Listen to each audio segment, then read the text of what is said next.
In the box you'll see on this world map, and I'm going to look back here to see how well it shows up. That's the Indonesia. It is that end over there is the middle of Papua New Guinea. The half of it the western half belongs to Indonesia, and from there all the way over to the outer lying islands of Sumatra Indonesia runs. There are 17,000 islands. It is the largest archipelago in the world, and of course you see the Philippines here, and this is Malaysia. We call this actually West Malaysia. We call it Malaysia. The island of Borneo, 2/3 of Borneo belongs to Indonesia, called Kalimantan. At the southern tip of the Malay Peninsula is Singapore. Singapore sits right there. And just across the Malacca Strait is where the island of Sumatra is. And the Southern Sumatra Bible Academy is located at the southern tip, which is about 7 degrees south of the equator. And if you remember on December the 26th, 2004, the plate shifted and over 200,000 people on the northern tip of the island were killed. We were at home at the time but didn't know anything about it because this island is just a little over 1,000 miles long. It is the 6th largest island in the world, and there are some very large islands making up Indonesia. But to give you an idea, of course, there's Australia here, China, Vietnam, Cambodia, Laos, Thailand up in here, and of course you come over here to India. This is another map of Indonesia and the Southern Sumatra Bible College. There's the equator. Singapore sits 1 degree north of the equator, about right here. And the Malay Peninsula comes right down just like this. And this is the southern 2/3 of the island of Borneo, and of course it comes this way. We have congregations in Manado. This is on Sulawesi, and up here is the Philippines. You have Mindanao is about right up in here in this area. This is island right here. It's called Java. Perhaps you've had Java coffee. Indonesia is rich in coffee and a lot of other products that we would use. The island of Bali, we have congregation on the northern coast, and now we have one in Denpasar. Congregations all up and down the island of Java and up and down Sumatra and over in Papua. They call this now Papua. And then up and down in Sulawesi. A lot of rainforest, a lot of jungle, a lot of wild animals. There are a lot of places in Indonesia that still is very, very rugged. And some places, when we go to visit a congregation, we might have to walk 2.5 hours through the rainforest to get there. And people live, no electricity or anything else. They just cut out the bamboo and run it from a stream and channel the water however they can. The Southern Sumatra Bible Academy is located here, and this is in the city of Tanjung Karang, which is one of 3. It's a tri-city of Teluk Betung and Panjang along with it, called Bandar Lampung. Indonesia is the 4th largest nation in the world. You have China with more than 1 billion, India with more than 1 billion, United States with about 310 to 12 million, and then Indonesia with 260 million people. It is the largest Muslim country in the world. The thing about Indonesia is they are not under Sharia law. Now, Malaysia is under Sharia law, and the only people we can work with in Malaysia are the Chinese, because the immigrants who come and migrate to Malaysia are not required to go under Islam, but anyone who is under Islam in Malaysia, it's against the law to convert. We convert Muslims in Indonesia. It's a different animal over there than it is in Saudi Arabia and Iran, Iraq, and places that we generally hear about. But this is kind of how it breaks down in the religious aspects of it. But Indonesia is a very large country as far as population goes. And if I might back up here just a moment, Paul was talking to me about Singapore and how the little island nation of Singapore is probably, 1/3 the size of this county, right? 45%. About 45%. And they have a vastly large number of population. Well, the island of Java is smaller than my home state of Georgia. And this is probably one of the most densely populated places in the world. Because, can you imagine, I think Georgia has 8 or 9 million. 8 or 9 million. And this is a little bit smaller. It's 52,000 square miles. and there are 120 million people who live there. And so I think it's something like 2,000 people per square mile, if you can wrap your mind around that. So there's a lot of people, and it's growing. We first went there in 1987. It was only about 220 million. Now, when we went there in 1987, we went there for the sake of establishing a preacher training school. We wanted to do work with a school so that we could have an influence on congregations and a brotherhood in Indonesia. The work at the time in 1987 was only 20 years old. Brethren had taken the church and introduced it to Indonesia in 1967. And so we began to work, and we wanted to work and develop a staff of men native to the country. We were my wife and 3 children and I were the only ones there as far as missionaries going in this direction. There were no other missionaries in that part of the country. There were some way out here and way over there in Papua. And so we began the work. And in 1989, we opened the doors of the Southern Sumatra Bible College, which became later Academy. And I'll tell you more about that in a little bit. Now, everywhere we go, we see mosques because there's such a large population. There are places that they are very radical Muslims, but there are most places they are not. And as I mentioned before, you'll meet some folks who came out of Islam to become members of the church, and even some who became gospel preachers. This is our school building. It's located in the city of Tanjung Karang, and not far from our house. We have a house about 6 blocks from this building.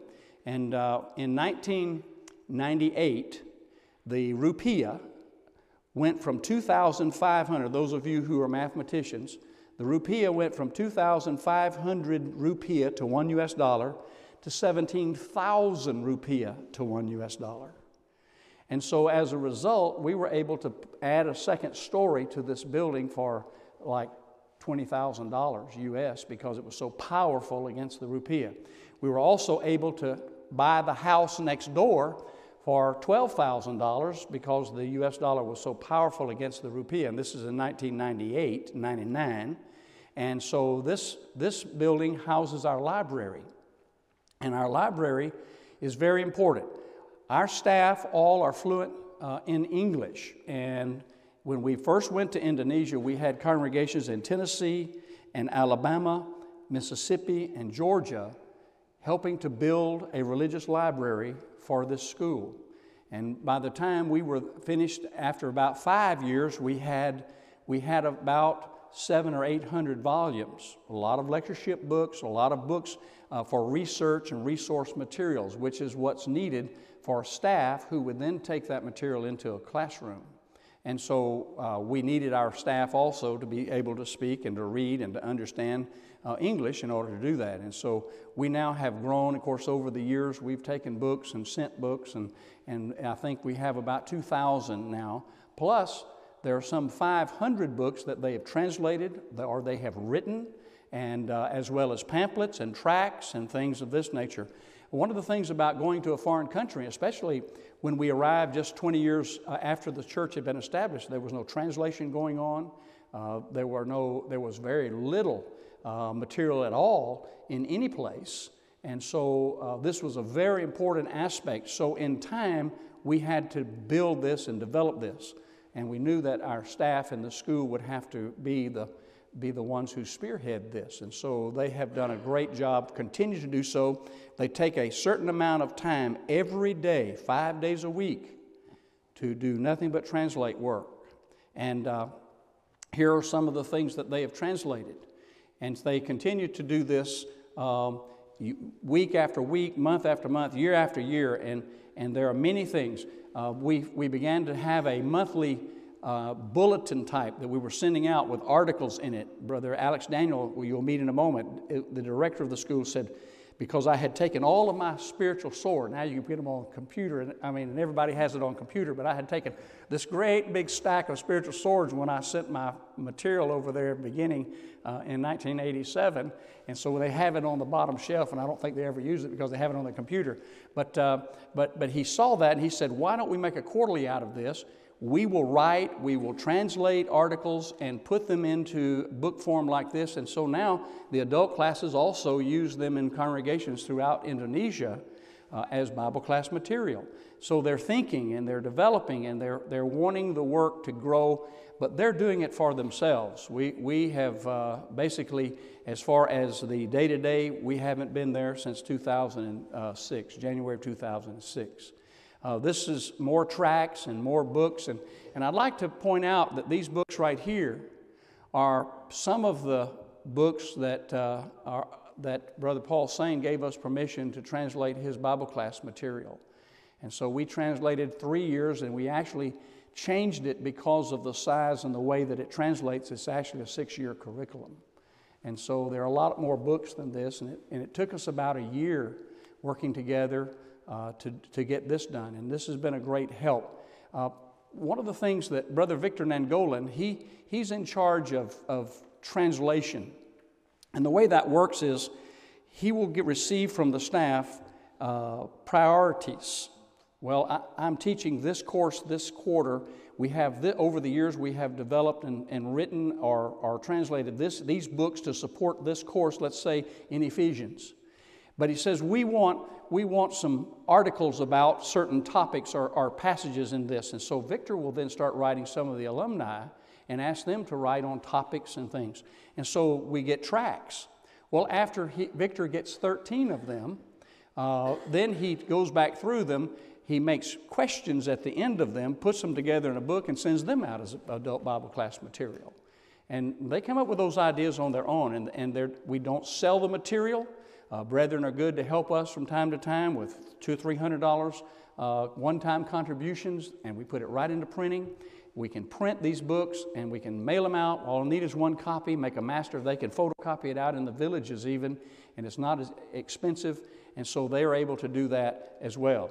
Every year in December, they have the annual lectureship for the school, the Southern Sumatra Bible Academy, and the speakers, they write manuscripts and put in a book, and I think they've been doing that now for about 10 years. And so we have books, and these books are, because they're on books of the Bible, they're also good resource material for our students because it's in their language. There are more than 300 languages spoken in Indonesia and 750 dialects. And when our students come to us, they can speak probably 2, 3, 4, 5, sometimes 6 languages. They just don't know English. And so, but they all speak Bahasa Indonesia, which is the national language, the language that we studied and learned, and that's important. And so we're able then to take this material into the classroom in their language. And we didn't want, from the very first day in January 1989, we began in their language. And so the school has never been in English since the beginning.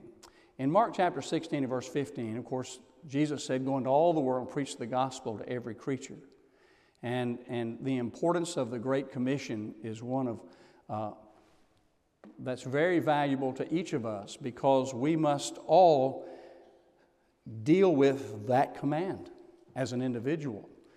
And so this staff teaches fishers of men. They're proficient in fishers of men instruction, and so that's part of the school teaching. It's a 10-week training course in evangelism, and so they're capable of doing that, and we are really put a lot of emphasis on that. We came to realize that, you know, if we have a school and there's a congregation nearby and everybody is worshiping in this congregation, this school should benefit that congregation, not just to be teachers in a Bible class, but also in evangelism and to help reach out into the community and help the local church. And so we have pursued that, and we are seeing that really paying off. Brother Alex Daniel is the director of the school and has been. I was the director the first 2 years, mentored him, and he's been the director ever since. Brother Victor Nangolan has been the assistant director for quite a few years, and his wife, Ida, she was the first secretary. Matter of fact, they met in the school in the first year. But just to give you a little cultural insight of Indonesia, of course, it's an oriental country, and but after Ida and Victor married, they were living near the school. We had it about 75 miles outside of where it is now because we were using a church building that had been built, and we were using the auditorium as the classroom. And one day, Victor and Ida bought a pigeon, and they had the pigeon in their house. They were fattening the pigeon up. They would eat it in the future, like many Indonesians do. They left the house for some reason to go somewhere, came back, and the next door neighbor's cat had gotten in the house and eaten the pigeon. So they ate the cat.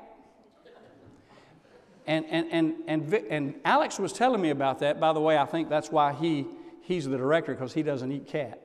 But he was telling me about that one morning, and when Victor came in, this is what happened. I said, Victor,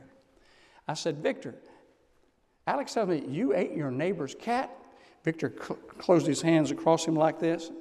He looked at me, and he kind of turned sideways like one of these video pictures, movie pictures, and he said, yes, Brother Barry, and it was delicious. Do you have anything else to say? So what can you do about that? They eat dog, cat, snake, whatever, and but it's great. In 1998, we were able to, I don't know how to say this, but we have 3 foster daughters, and they all married preachers, graduates of our school. And Lydia went on to get her degree in accounting. We sent her to the local university, but then she decided she wanted to work in the library so she could find a husband. And so she worked in the library until she found a husband, and she was the last one to get married. You'll meet the other 2 in a little bit. But Lydia lives in our home. She's pregnant with their second child, which is our 6th grandchild, because each of them now will have 2 in Indonesia. And it's interesting because we have a completely our new family over there, and nobody speaks English over there. So we go over there and we don't speak English. But Alex's wife, she and Marianta run the kitchen. We want our students not concerned about cooking food during the week. We want them studying. So they run the kitchen and cook mornings and lunch, and then leftovers in the evening. Then the students cook in the weekends. But this is a great, well-tuned, well-fined machine, and they're doing a great job. And we're seeing a lot of good work come from the graduates of the school. And this is the student body as it is right now. Now, it's a 3-year school, and then certain ones we will keep for several more years so we can work with them, send them to school to learn English, and then let them go out into the mission field, because one day we will need to pull people back into this school. And so we keep them for maybe 5-6 years. Because of their character and the quality, plus they do a little student teaching. We learn a little bit about them. And so we started that back in 1990 with the first graduating class. We used to send them up to Four Seas College in Singapore. I understand Brother Peter Chin was here a few weeks ago, and a good friend of ours. And so we don't do that anymore. We keep them right there in Indonesia. But we're always working for the future as well as for the moment. And we want them to do that. And so we can handle with our budget about 15 students in first, second, and third year classes. So we do have separate classes as a 3-year school. In 2 Timothy 2 and verse 2, what Paul told Timothy, he said, the things that thou hast heard of me among many witnesses, the same commit thou to faithful men who will be able to teach others also. But brethren, it's not good enough for us to have gone to Indonesia and trained these men to do what we did. We had to train them, and we wanted to train them to be trainers also, to train the next generation so that when they're gone, the next generation can carry on. And that's what we're seeing. We've got a little over 190 graduates. And of course, we have men and women in the school, as you know, and we're delighted to have these women because they marry these men, and they go out as a couple, have studied the scriptures and together, and not all of them do, but many of them do, and this has really been good and settling. And after all, if just the men learned the scriptures, we would still be behind. But as the women also, it encourages the women, and they're able to teach other women to do a lot of other things, and we see that to be the case. This is just one of the classes, and I think that Harun is about to send them on a little errand to do some research there in the library. So there's a class here in the library. Chapel every day at 2 o'clock. And on Fridays, the ladies break off because the ladies have to preach and teach to the women. So they have their own chapel while the men have their chapel. And it's very important to do that. While the men take certain courses every quarter, the ladies break off from them, and Sister Magdalena, that's Harun's wife, and you just met him right there, standing up there. His wife, my wife, mentored her, and we also helped her to go to the local university and get a degree in English.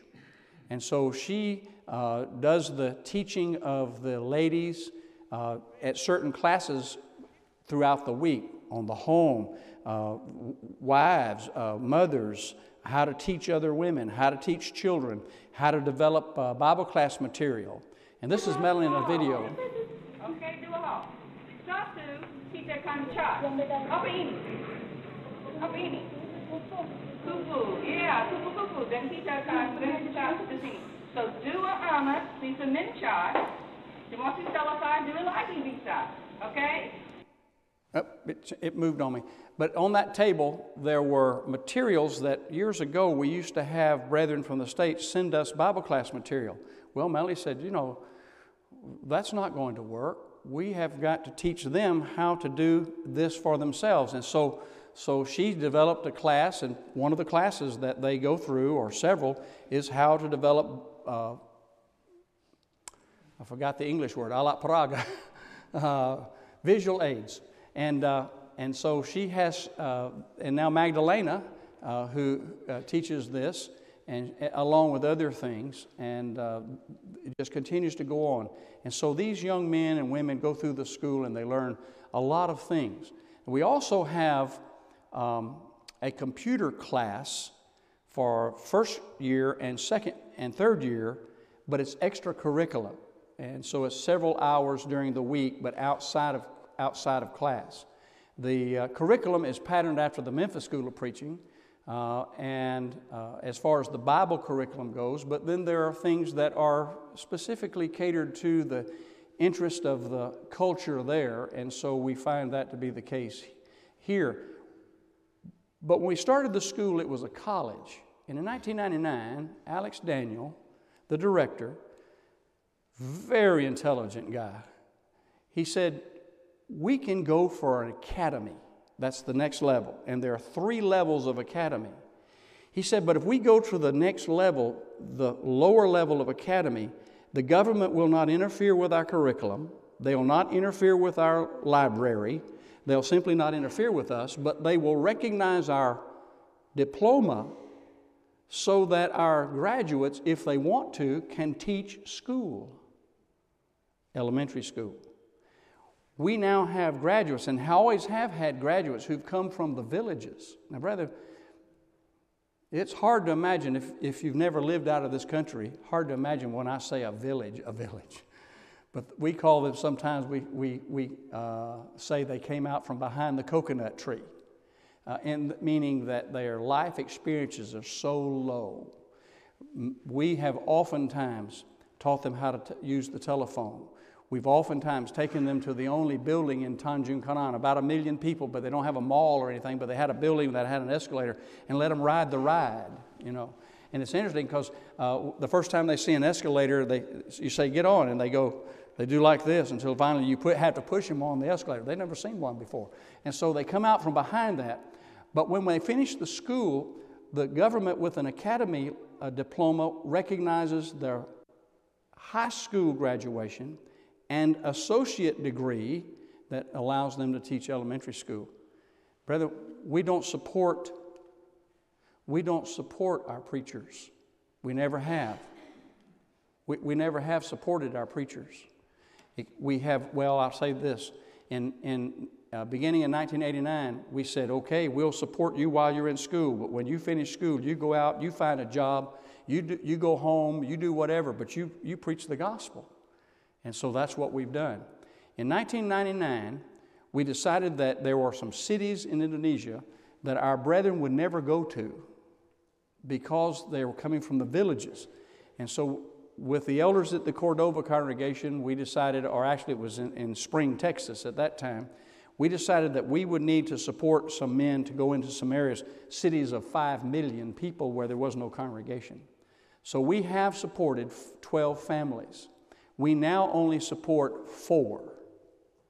And we went from 0 to 9 congregations now supporting their preacher fully. And brethren, this is a country that the average income is $1,600 a year. And they're not afraid to put their money into the Lord's work. And we've taught them to do that.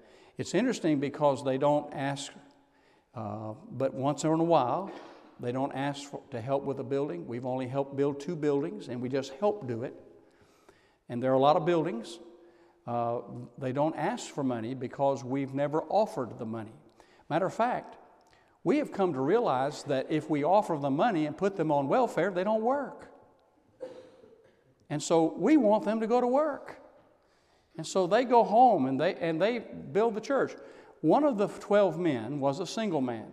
And in 2005, when he graduated, he went home to his congregation, which was a large congregation, a large city near his village, about an hour away. And after he preached for them for about a year, and we were supporting him $50 a month, one of the 12, he decided that he wanted to go to his home village to teach his mom and dad, brothers and sisters, aunt and uncles, grandparents, and everybody else, as well as the village, and a very populous village. And so he did. Within 6 months, he wrote Brother Alex and said, Brother Alex, have Brother Barry stop the $50. Because the congregation had grown enough that they could supply that amount and support him. And of course, when we support him in the past, we said, okay, after 1 year, you have to begin to receive something from the church. I don't care if it's $5, but you receive something. That means they have to start teaching them. And if they don't receive it, then we'll talk about it. We've never had to talk about anything because they understand this. They hear this in school. They understand this. And so we find it to be working very well. Melanie does a lot of ladies' days and a lot of ladies' classes. When we're there, we're fixing to go back in June for a few weeks, and she'll be doing some more teaching. I normally go for 3 months, but this year I'm only going 3 weeks, for circumstances and schedule for the rest of my year. By the way, Byron Hatcher is related to me, and his, let's see, how is he related to me? He's related to me by marriage because I'm married to his mother. Is that the way that works? But anyway, there's Kelly right there. Some of you have never met Kelly. That's his oldest, and she had a wreck tonight. I've been on the phone with her, well, not with her, but with Melanie, my wife, because she lives with us and not with Byron, but she was in a wreck. Nothing, just a fender bender, and that was it, but she's a little shook up. But these are some of the ladies in the area who've come to the library to have classes. We have a youth preacher training camp every year from Sunday to Sunday, 13-year-old to 18-year-olds, and they do a great job teaching them and recruiting for the future. This congregation right here, all of the original members came out of Islam, and this congregation is about 18 miles from the school, from our house. It takes over 2 hours to drive there because the roads are so bad. It is in the village, and yet there are some very well-to-do rice farmers there, and so they're doing well. This congregation is one of the 9 who support their preacher fully. These 2 young men and this young lady right here, Aprilia, Kasiman and Aprilia met at the Southern Sumatra Bible Academy, and after a year or so after the school, they married. They went home to Umbuslawi, where and Turijan married his hometown sweetheart. They're helping the local preacher. They're farming. They're supporting themselves. They support the local work. And one day, this is what Turijan told me. He said, Brother Barry, I determined that I didn't want to be a local preacher and do that, but I can help the local preacher. I can help the work, and one day I want to be an elder in the church. So we're moving toward that, you see. And they're doing it. And we're not supporting them. They support themselves. The congregation supports the local preacher, and we're grateful for that. There were three of them. These two young men came out of Islam in the early 2000s. They came to school about 2004, and there were three of them. Their families didn't come with them, though these two have gone back to the Umuslawi and have been able to reach several of their family members. And Kusnadi is the third one. The three of them were friends, and they came out together to become preachers. What's interesting about Kusnadi, and of course this is Alex, the director of the school, and his wife Rita. What's interesting about Kusnadi is he met Dora in the school. And Dora wanted Melanie and me to help her go to the university, and we did. It cost about $1,000 for a student to go for 3 years to get a BA degree. And so over the course of 3 years, you know, we can handle that. Mel and I can handle that. She has a degree in English, and she said, well, she's from Sulawesi, which is a really far, a distant island. It's that one that has that gooseneck that goes up toward the Philippines. But she's in the center part of that. And Kusnadi is not far from where this picture was taken. But she and Kusnadi decided, we want to go back to Dora's home village where the church is small, and we want to start a new congregation. It's kind of in the jungle. It's one of these places that it's remote, but there are a lot of population. So here was their idea. They sat down with me and they said, Brother Barry, we want to do this. I want to go and start a school and teach English, which is a good profession in Indonesia. A lot of people want to study English. And Kusnadi wants to work but preach the gospel. We want to establish a congregation. And if I rent a building where we can teach English school, we can use the building as a church building as well, at least in the beginning. And I said, I think that's great. And they said, well, we appreciate that. They didn't ask me for a dime. To get to Jakarta, they had to travel 12 hours on a bus. To get to Makassar on the southern tip of Sulawesi, they would have to travel 2 days on a ship. Then they'll have to go another 12 hours on a bus. Transportation is not cheap, but they didn't ask me for anything. They saved their money. He was working there, and this is a couple of years now after school, and they're now ready to go. And so they went, and they rented this building. It's not a town, but it's just there are buildings around in the community. She was able to rent this building, and they've started to work there. Brethren, the church in America has not invested one dime into that building, has not invested one dime into her salary or his. And we only support 4 men in the whole work. We support the school and the staff and their salaries and their work and 4 preachers now. And we have 9 congregations. And I hope that it was only in the past 18 months that it went from 5 to 9. So hopefully in the next 18 months we'll have a whole lot more. And they just keep going. We have one congregation in Jakarta, and you'll see that in just a few moments, who decided about 3 years ago they wanted to support the school. And they began to support it $500 a year. Now in the scheme of things that's not a lot, but they're doing it for themselves. And that's what we want. Now, we still need help. We still have a school to run. We still need to churn out these preachers, and that's the expense. But we want them to do the work for themselves. We don't want to baby them. We want to develop them so that they can develop themselves as well as others. This congregation is nearest to the school, and it is now supporting its preacher fully, and we're glad of that. Some of you may know Brother James Andrews came out a few years ago, and every year, if I can, I like to have a brother from the States to come out, and James lives down in Huntsville or near Huntsville, and is a missionary in a lot of places all over the world. But I like for them to come out because when they come out, they spend 5 days with the staff in classes because that does not need to be translated.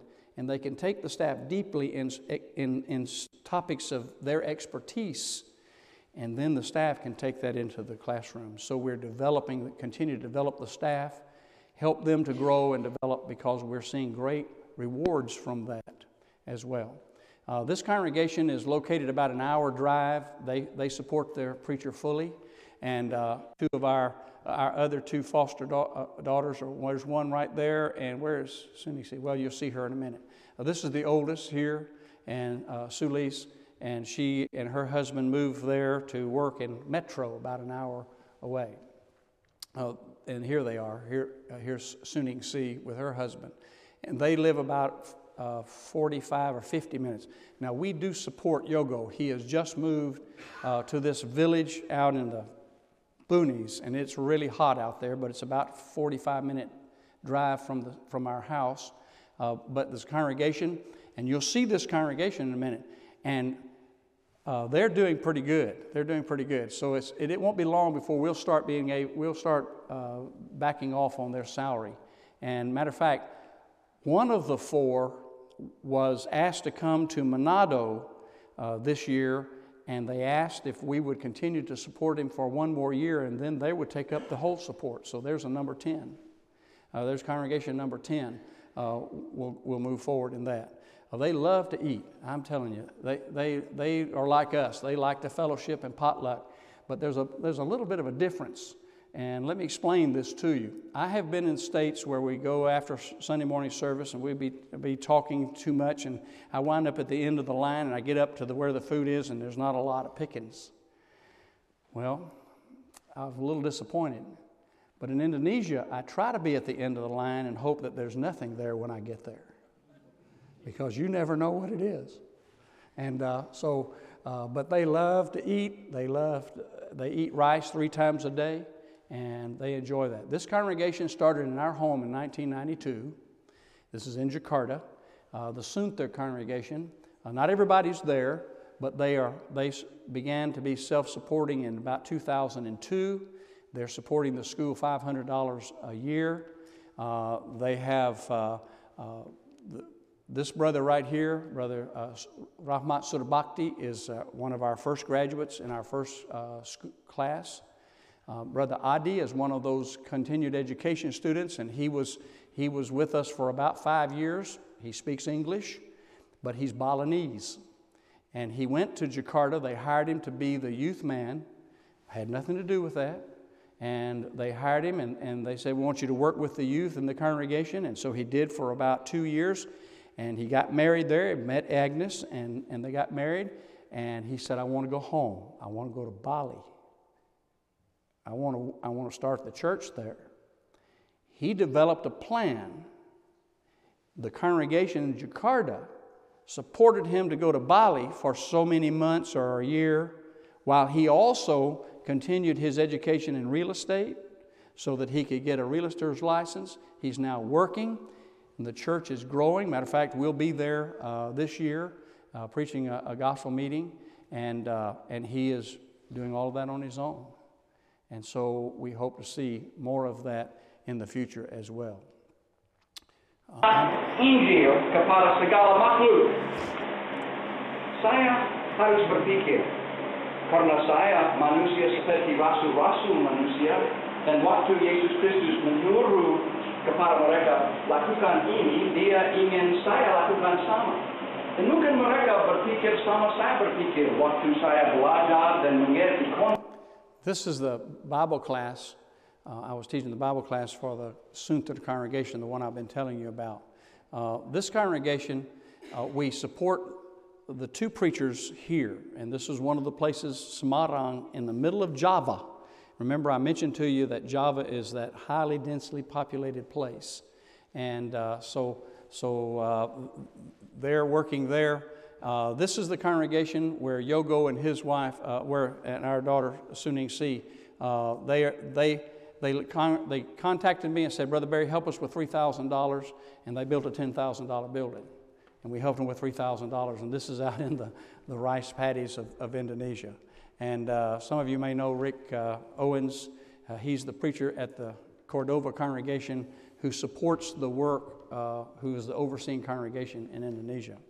And brethren, I appreciate so much the opportunity to present these things. I had a few more slides and my time got away. I got to talking about the other things, but Let me just run through those to see if you recognize. They're very ingenious people.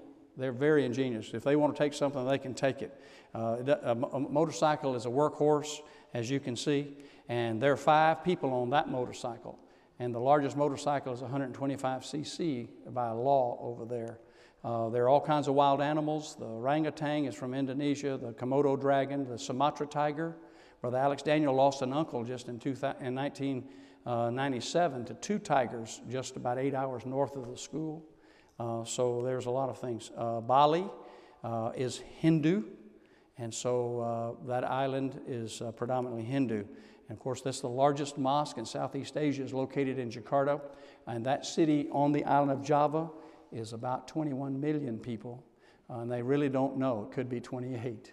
But brethren, there's still a lot of work to do. There are more than 40 cities with millions of people in them, and we want to keep churning out these preachers so that they'll just continue to go out into this country and take the gospel at their expense, not ours.